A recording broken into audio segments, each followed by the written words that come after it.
আমাৰ মামা আহিছে তো মামাক চাবলৈ আমি এইদৰে অপেক্ষা কৰি আছোঁ মামাক চাম এতিয়া আপোনালোকৰ সন্মুখতে মামা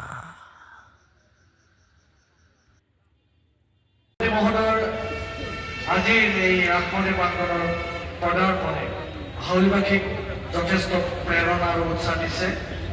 আমি কৃতজ্ঞ, আমি ধন্য। এয়া আমাৰ বাবে আশা আৰু প্ৰত্যাশা। 200 বছৰ পূৰ্বে মান খেলাই থান মান কৰা চণ্ডীগড়ৰ ৰাজহাউলিৰ নৱ উত্থান আৰু বিকাশ আমাৰ কাম্য। এই ক্ষেত্ৰত আজিৰ এই ভ্ৰমণে এই পদাৰ্পণে আমাক হাউলিবাসীক হাউলি ৰাস মহোৎসৱ উদযাপন সমিতিয়ে আকুলতাৰে প্ৰাৰ্থনা কৰিছে।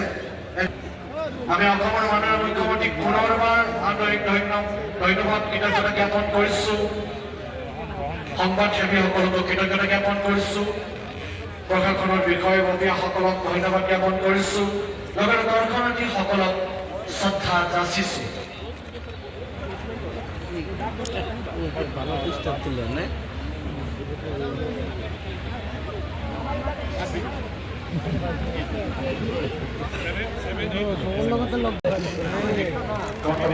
যাত্ৰা কৰিব আমি সমবেত সদৌতিয়ে এটি হাত চাপৰিৰে তেখেতক আমি শুভাশীষ দিম যাতে তেখেতে বহু বছৰ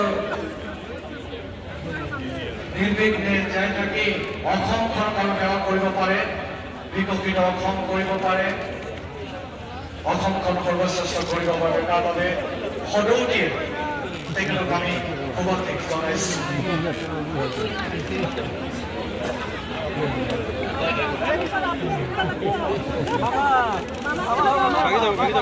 মামা একদম মামা আশীৰ্বাদ দি থাকিব ভালে থাকিব